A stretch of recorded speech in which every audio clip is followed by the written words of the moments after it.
भारत में जश्न आजादी और पाकिस्तान में खून खराबा हो रहा है। भारत में कैसे तैयारी हो रही है उसकी तस्वीर देखिए।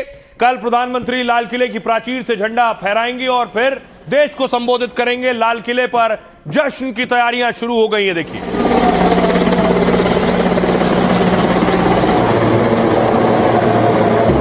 ये बिहार की तस्वीर आप देख रहे हैं जहां तिरंगा यात्रा निकल रही है। आजादी से एक दिन पहले तैयारी भी का जायजा लिया गया।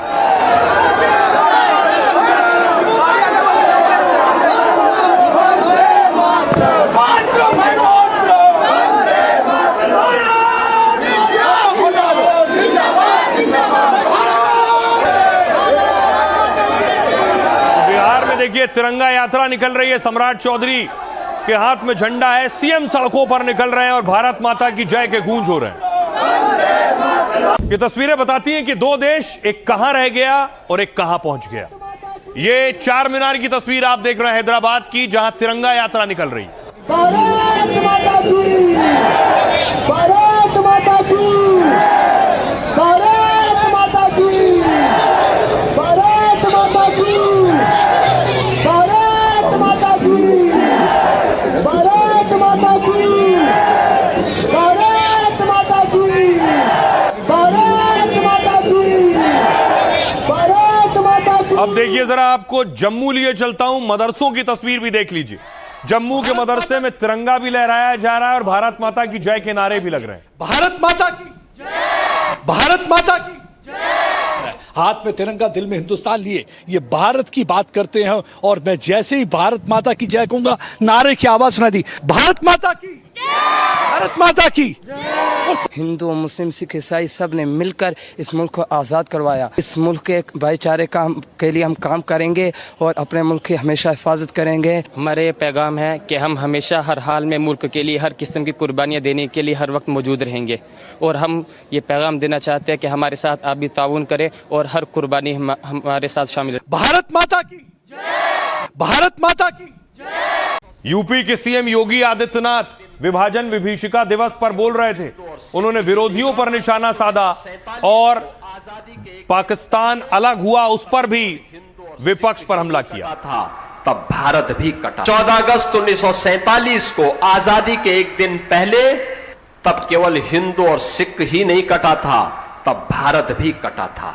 सनातन राष्ट्र के रूप में जो भारत आदिकाल से एक इकाई के रूप में रहा हो, वह भारत कटा तो हिंदू भी कटा। आज भी जब पाकिस्तान और बांग्लादेश के अंदर निर्दोष हिंदू मारे जाते हैं, काटे जाते हैं, और ये हर व्यक्ति जानता है कि मरने वाला जो हिंदू है ये सभी दलित समुदाय से है। एक भी जवान भारत के अंदर उन राजनीतिज्ञों के मुंह से नहीं निकलती है। 14 अगस्त 1947 की घटना के लिए किसकी जवाबदेही थी?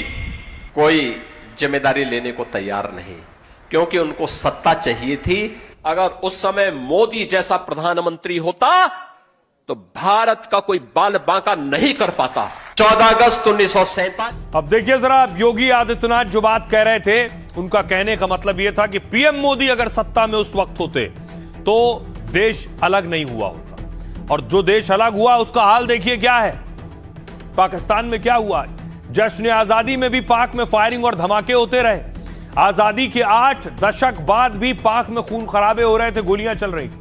13 और 14 अगस्त की रात जश्न आजादी में फायरिंग हुई। कराची में कई जगह जश्न के लिए हवाई फायरिंग हो रही थी। यही फायरिंग पाकिस्तानियों के लिए जानलेवा बन गई। पाकिस्तानी अखबार डॉन के मुताबिक अफसरों ने बताया कि कराची में हुई इस फायरिंग में एक महिला की मौत हो गई है और फायरिंग में 94 लोग घायल हुए, इनमें 17 बच्चे भी शामिल हैं। बलूचिस्तान में देखिए गृह मंत्री के काफिले पर हमला हो गया। मस्तूंग में मीर जिलालुल्लाह के काफिले पर गोलियां चलाई गईं और घात लगाकर हुई अंधाधुंध फायरिंग में गृह मंत्री बाल बाल बचे, लेकिन 3 सुरक्षाकर्मी समेत 6 लोग घायल हुए, जिनमें 2 गंभीर हैं। कोयटा में बलूच लड़ाकों ने सरकारी गैस पाइपलाइन उड़ा दी है। बलूचों ने विस्फोटक लगाकर रिमोट कंट्रोल से धमाका किया और इससे कई कस्बों और शहरों में गैस सप्लाई बाधित हो गई। इससे पहले यूनाइटेड बलूच आर्मी के प्रवक्ता ने दावा किया था, कहा था लड़ाकों ने बोलान में पाक सैन्य चेकपोस्ट उड़ा दिया है। इस हमले में 4 सैन्य कर्मियों की मौत हुई है और एक गंभीर है। इसके अलावा देखिए, पाक के कब्जे वाले कश्मीर में भी लगातार विरोध हो रहा है। 14 अगस्त को पीओके में ब्लैक डे मनाया जा रहा है और पाक की आजादी के दिन पाकिस्तान अधिकृत जम्मू कश्मीर में आजादी की डिमांड हो रही है। ज्वाइंट अवामी एक्शन कमेटी के नेता अमान खान ने कहा, पाक सेना और पाकिस्तानी नागरिकों को पाकिस्तान अधिकृत जम्मू कश्मीर छोड़ना होगा। प्रदर्शनकारियों ने मुनीर आर्मी के खिलाफ मोर्चा खोल दिया। कहा, न बिजली का बिल भरेंगे न पानी का पैसा देंगे, क्योंकि इन्हीं पैसों से वो हथियार खरीद कर हम पर जुल्म ढाते हैं। सुनिए, पीओके से जो आजादी मांग रहे हैं पाकिस्तान से, वो क्या कह रहे हैं, सुनिए। मैं पूछना चाहता हूं पाकिस्तान के हुक्मरानों से, पाकिस्तान के बदमाश जर्नैलों से पूछना चाहता हूं कि 8 दाइयां हो गई हैं, 8 दाइयां। तुमने जम्मू कश्मीर से अपनी अफवाज निकालनी थी। कश्मीर के अवाम वो टाइम फ्रेम मांगते हैं, अफवाज कब निकालोगे? टाइम फ्रेम दो कश्मीर में से। और कश्मीरियों को जम्मू कश्मीर के शहरियों को वो राय का हक दिया जाए, वो इस्तिस्वाब राय दिया जाए, वो हक हुर्रियत दिया जाए, जिसका मुतालबा जम्मू कश्मीर के शहरियों का 8 तारीख से जिसका मुतालबा है, और जिसका वादा कायदे आजम से लेके शहबाज शरीफ तक जिसका वादा आपके हुक्मरानों ने हमसे किया। अब सोचिए जरा, शहबाज शरीफ कैसे बोल रहे थे स्वतंत्रता दिवस के मौके पर और सिंधु जल की बात कर रहे थे। ये सलाल डैम की तस्वीरें आप देख रहे हैं, तिरंगे के रंग में रंगा है, तिरंगे की रोशनी में रंगा है। सलाल डैम ये वही डैम है जहां से पानी कभी ज्यादा छोड़ा जाता है तो पाकिस्तान में तबाही आ जाती है, पानी रोक दिया जाता है तो सूखा पड़ जाता है। सिंधु जल समझौता रद्द होने के बाद से भारत अपने हिसाब से बांध खोल रहा है और बंद कर रहा है, यही पाकिस्तान को साल रहा है। शहबाज शरीफ आज भी आजादी दिवस के दिन भी सिंधु जल समझौता और पानी की बात कर रहे थे। तो देखिए, जब हिंदुस्तान जश्न आजादी में डूबा हुआ है तो पाकिस्तान अपनी हरकतों से बाज नहीं आ रहा है। एक बार फिर पाकिस्तान ने गीदड़ भपकी दी है। इस बार यह हिमाकत पाक के पीएम शहबाज ने की। पाक की आजादी पर भाषण देते हुए शहबाज ने कहा, पाकिस्तान के हिस्से के पानी पर समझौता नहीं होगा। अगर किसी ने पानी रोकने या कम करने की कोशिश की तो पाकिस्तान की ओर से मुंहतोड़ जवाब दिया जाएगा। शहबाज ने धमकियां इस्लामाबाद में खड़े होकर दी हैं, वो भी इसलिए क्योंकि भारत ने सिंधु जल संधि निलंबित कर दी थी। अप्रैल 2025 में पहलगाम हमले के बाद यह एक्शन लिया गया, जिससे सिंध और बलूचिस्तान प्रांत में गंभीर जल संकट हो गया। हालत यह है, करीब 10 करोड़ आबादी पर असर पड़ा है, किसानों को नुकसान हुआ है। जबकि बारिश में अचानक पानी छोड़ दिया जाता है तो पाक में बाढ़ आ जाती है, क्योंकि भारत ने पूर्व में चेतावनी दी और डेटा शेयरिंग बंद कर दिया, और वहां नदियों का जलस्तर और जान माल का खतरा बढ़ गया। और इसी वजह से बौखलाए पाक पीएम युद्ध की धमकी दे चुके हैं। पाक के मंत्री भी भारत के खिलाफ जहर उगल चुके हैं। लेकिन अब शहबाज बोले, पाक पड़ोसियों के साथ शांति चाहता है, लेकिन उसकी शांति की इच्छा को कमजोरी मत समझना। शांति का झूठा ढिंडोरा पीटने वाले शहबाज ने गीदड़ भपकी दी।